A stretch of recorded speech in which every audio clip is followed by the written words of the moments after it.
UI के नमस्कार साथियों, स्वागत है आपका हमारे यूट्यूब चैनल ओपीआईयू पॉइंट पर। आज हम सांख्यिकी प्रश्नमाला 13 कक्षा 10 माध्य है वो ज्ञात करना सीखेंगे हम पग विचलन विधि के द्वारा।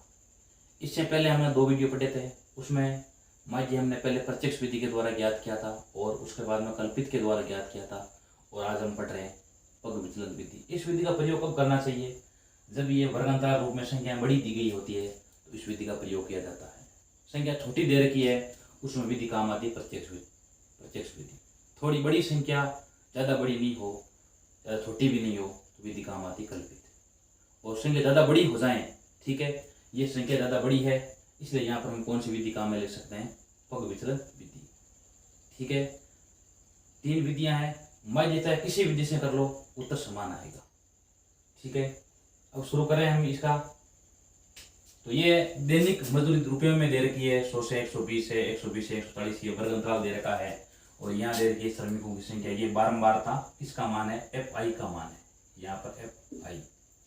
ठीक है, तो इसका योगफल दे रखा है 50, यानी सिग्मा FI का मान आपके सामने आया हुआ है 50, यानी कुल 50 श्रमिक है, यहाँ पर लिख सकते हो 50। इसको जोड़ भी सकते हो तो भी आंसर क्या आएगा? 50 ही आएगा। अब हम पहले माध्य चाहे कौन सी विधि से ज्ञात करो, सबसे पहले ध्यान है, पहले निकालते हैं मध्य मान। ठीक है, यहाँ पहले ज्ञात करेंगे हम मध्य मान। और मध्य मान होता है XI। मध्य मान बता दिया है, सीधे भी ज्ञात कर सकते हो। ठीक है, और इनमें दोनों संख्याओं में दोनों को जोड़ करके 2 का भाग भी दे सकते हो। तो यहाँ देखो 220 हो रहा है जोड़ इनका, तो इनका 2 का भाग देंगे तो मध्य मान आएगा 110। इसका मध्य मान आएगा 130, इसका मध्य मान आएगा 150, इसका मध्य मान आएगा 170, इसका मध्य मान आएगा 190। ठीक है, हमने क्या ज्ञात कर लिए हैं? सबके मध्य मान ज्ञात कर लिए हैं। मध्य मान ऐसे ज्ञात नहीं हो तो दोनों को जोड़ जोड़ करके 2 का भाग दे करके आप मध्य मान ज्ञात कर सकते हो, और सीधे भी मध्य मान आराम से देख सकते हो कि संख्या 10 110 है, इनके बीच में 130 है, 150 है, 170 है, 190, आराम से कर सकते हो। बाद में जिस प्रकार आपने कल्पित विधि में कल्पित मान माना था, उसी प्रकार मध्य मान में से आपको कल्पित मान मानना है। और मैं कल्पित यहाँ क्या मान सकता हूँ? 150 मान रहा हूँ, चाहे 110 भी मान सकते हो, 130, जो अच्छा मान सकते हो। और मैं यहाँ पर कल्पित मान मान रहा हूँ 150। तो यहाँ मैं लिख रहा हूँ कल्पित मान A बराबर 150। कल्पित मान मैंने क्या मान लिया? 150 मान लिया। अब मैं क्या याद करूंगा आगे? सबसे पहले याद करूंगा मैं DI बराबर वही कल्पित विधि का काम है XI माइनस A, यानी X में से क्या घटाना आपको? यहाँ पर X 110 मान है, 130 है, 150 है, सब में से क्या घटाना आपको? 150 घटाना है। तो यहाँ सबसे पहले हम लिखेंगे 110 माइनस 150, शेष बचेगा माइनस का 40। 130 माइनस 150, शेष बचेगा माइनस 20। ठीक है, 150 माइनस 150 बराबर 0। 170 माइनस 150 बराबर 20, और 190 माइनस 150 बराबर 40। ठीक है, ये हमने क्या ज्ञात कर लिए हैं? XI के द्वारा DI ज्ञात कर लिया। और यहाँ तक हमने कल्पित विधि में किया। कैसे ज्ञात होगा? इस D में आप किसका भाग दे दो? H का भाग दे दो, या तो यहाँ लिख दो DI बटे H लिख दो, और या ये लिख दो XI माइनस A बटे H, जो अच्छा लग रहा है लिख सकते हो। यहाँ पर XI माइनस A बटे H, या तो यहाँ पर ये लिख दो, और यह लिख सकते हो DI बटे H। बात एक है, H का अर्थ है वर्ग अंतराल, यानी इनमें कितने कितने का अंतराल है? सब में 20-20 का अंतराल है, यानी इस सभी संख्या में 20-20 का भाग दे देंगे। तो यहाँ पर देखो भाग 40 में भाग जाएगा 2 बार, 20 में जाएगा 1 बार, 0 का 0, 20 में 1 बार, 40 में 2 बार। यू याद कर लिया। उसके बाद में याद करेंगे आगे हम FI और UI, यानी F को U से गुणा कर लेंगे। 12 को 2 से गुणा करेंगे माइनस 24, 14 को 1 से गुणा करेंगे माइनस 14, 8 को 0 से गुणा कर लेंगे 0, 6 को 1 से गुणा कर लेंगे 6, 10 को 2 से गुणा कर लेंगे 20। अब जोड़ना किसको है, 2 को जोड़ो, एक तो जोड़ो आप एफ को, एक जोड़ो एफ आई यू आई को, 2 को जोड़ो, यानी यहाँ मान आ जाएगा सिग्मा एफ आई यू आई। ठीक है, जोड़ लेते हैं इनको। तो इसमें संख्या प्लस को अलग से जोड़ो, माइनस को अलग से जोड़ो। 24 और 14 कितने हो रहे हैं, माइनस के 38 हो रहे हैं, और प्लस के हो रहे हैं 26। शेष क्या बचेगा, -12 बचेगा, यानी एफ आई यू आई का मान आ चुका है -12। ठीक है, ये हो गए -38 और +26। शेष क्या बचेगा, संख्या बड़ी माइनस की है, उत्तर माइनस में आएगा, उत्तर आ गया -12। अब अंत में क्या निकाल लेंगे हम, माध्य।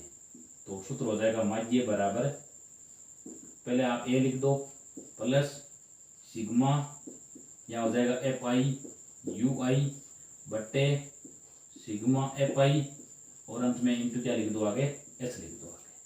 सूत्र काम में लगा लिया। कल्पित विधि में सूत्र यहाँ पर ये था A plus sigma F I D I बटे सिग्मा एफ आई। इसमें हमने एफ आई यू आई ज्ञात किया, तो A plus sigma F I U I बटे एच बटे F sigma F I into H. तो यहाँ ए का मान आपके पास में है 150, एफ आई यू आई का मान है -12, सिग्मा एफ आई का मान देखो यहाँ 50 है, 50 लिख दो, इंटू एच का मान, एच क्या अंतराल है, कितने का अंतराल देखो आप देख सकते हो, 20 का अंतराल है, तो 20 का 20 से गुणा कर देंगे। 150 माइनस 0 से 0 कट गया, 12 को 2 से गुणा करेंगे 24 बट्टे 5। 150 माइनस, अब 24 में क्या करेंगे, 5 का भाग दे देंगे, तो 4 का भाग, 5 का भाग पहले देखो 4 बार जाएगा, शेष बचेगा 4, अब जाएगा 4.8। तो शेष क्या बचेगा, घटा लेंगे अब, तो शेष आंसर आ जाएगा 145.2। 145.2 यही क्या इसका आंसर है।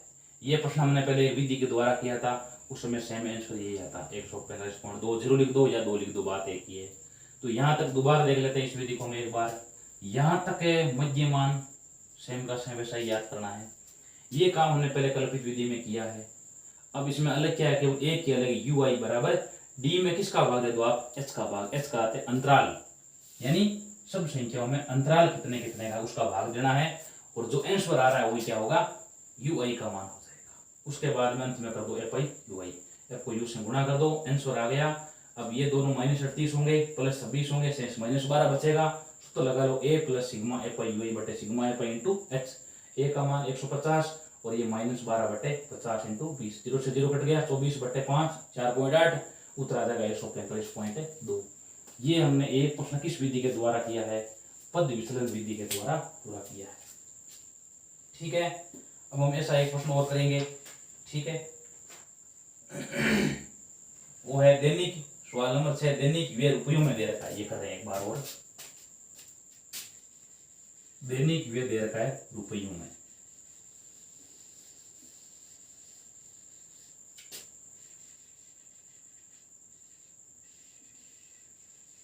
और यहाँ पर है ये कुछ दे रखा है, बारंबार तभी दे रखी है, और मध्यमान हमें उसमें सेम ऐसा ही याद करना होगा।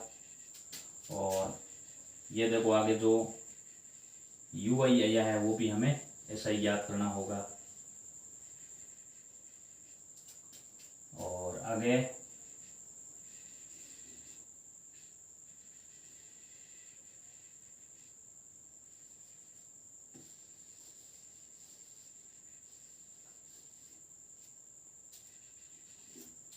क्या दे रखा है, दैनिक व्यय रुपयों में दे रखा है। दैनिक व्यय किस में दे रखा है, रुपयों में। यहाँ पर दे रखा है दैनिक व्यय,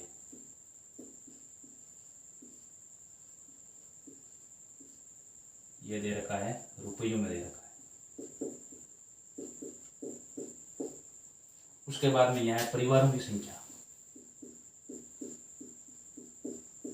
परिवारों की संख्या सिग्मा एफ आई याद कर लेंगे इसे, एफ का मान दे रखा है ये। और यहाँ देखो दे रखा है 100 से 150, संख्या बड़ी इसलिए मैंने ये संख्या ली है। उसके बाद में आगे 150 है, 200 है, और 200 से दे रखा है 250, और 250 से 300 दे रखा है। ठीक है, और 300 से दे रखा है 350, कुल 5 ही दे रखे हैं देखो। और f का मान दे रखा है 4 5 12 2 और 2, ठीक है। और ये यहाँ पर दे रखा है सिग्मा एफ आई का मान जोड़ने पर आ रहा है 25, जोड़ भी सकते हो 25 आ रहा है। चलो इसको किस विधि के द्वारा करें वापिस, यही विधि है, कौन सी विधि है, पद विचलन विधि। कैसे ज्ञात करेंगे, सबसे पहले मध्यमान यहाँ बीच में देखो आ रहा है 125 आ रहा है, और यहाँ मध्यमान आएगा 175, यहाँ मध्यमान आएगा 225, नीचे मध्यमान 275 और मध्यमान 325। मध्यमान सभी ज्ञात हो गए हैं। उसके बाद में आपको जाने क्या निकालना होगा, हमें यहाँ पर निकालना होगा डी आई होता है एक्स आई माइनस ए, ठीक है। यानी क्या करना होगा हमें, डी आई ज्ञात करने के लिए एक्स में से मध्यमान ए, एक्स मध्यमान में से कल्पित मान घटाना। कल्पित मान क्या मान लेते हैं, यहाँ पर मध्यमान में 225 मान रहा हूँ, देखो यहाँ पर कल्पित मान लेते हैं 225, ठीक है। कल्पित मान आप 125 मान सकते हो, ठीक है, जो अच्छा लग रहा है मान सकते हो। किताब में अगर दे दिया, प्रश्न में अगर दे रखा है कहीं कि कल्पित मान 125 मान करके आप इस विधि के द्वारा हल करो, तब आपको कल्पित मान 125 मानना होगा। कुछ नहीं दिया गया है तो आप इनमें से कौन सा भी कल्पित मान एक मान कर सकते हो। तो डी आई क्या है, देखो ये ज्ञात करने के लिए पहले हो जाएगा 125 माइनस 225, शेष क्या बचेगा -100। 175 माइनस 225, शेष बचेगा -50। 225 माइनस 225, शेष बचेगा 0। 275 माइनस 225, शेष क्या बचेगा 50। और 325 माइनस 225, शेष बचेगा 100, ठीक है। ये हमने क्या निकाला है, ये निकाला यहाँ पर हमने डी आई। अब उसके बाद में क्या ज्ञात करेंगे हम, अब आप ज्ञात करेंगे आगे यू आई। तो यू आई ज्ञात करने के लिए क्या करना होगा हमें, इन सभी में एच का भाग, एच यहाँ पर क्या है देखो, एच यहाँ पर अंतराल, यहाँ सब में 50 का अंतराल है, तो सब में किसका भाग दे दो, 50 का भाग दे दो। देखो यहाँ पर भाग कितनी बार जाएगा, -2 बार, -1 बार, 0 बार, 1 बार और 2 बार। अब क्या कर लोगे, इनको एफ से गुणा कर लेते हैं। 4 को -2 से गुणा करेंगे, यहाँ आएगा -8 आएगा। 5 को 1 से गुणा करेंगे, -5 आ जाएगा। 12 को 0 से गुणा करेंगे, 0 आ जाएगा। 2 1 से गुणा करेंगे 2, और 2 को 2 से गुणा किया 4। अब यहाँ पर क्या होगा, देखो योगफल कर लो, प्लस के अलग जोड़ो, माइनस को अलग जोड़ दो, तो ये देखो -8 और -5 -13 बन गए, और प्लस के हो रहे हैं 6, तो शेष क्या बचेगा, देखो 7 बचेगा माइनस का, यानी ये मान आ रहा है -7 आ रहा है। किसका मान आ रहा है, ये मान आया हुआ है सिग्मा एफ आई यू आई, यानी ये देखो यहाँ पर प्लस के 6 है और -13, शेष क्या बचेगा -7। तो लगा लो आगे, ए का मान A plus sigma F I U I बटे sigma F I into H. A का मान कल्पित मान आपने क्या मान लिया है, 225 माना था, और सिग्मा एफ आई यू आई का मान क्या है, -7 बटे sigma F I U I. Sigma F आई का मान आपके पास में 25 है, तो यहाँ पर लिख दो 25 इंटू एच, कितना अंतराल, 50 का अंतराल है। अब देखो 50 में 25 का भाग कितनी बार जाएगा, 2 बार जाएगा। 225 माइनस यहाँ पर क्या हो जाएगा 14, घटाएंगे शेष बचेगा 211।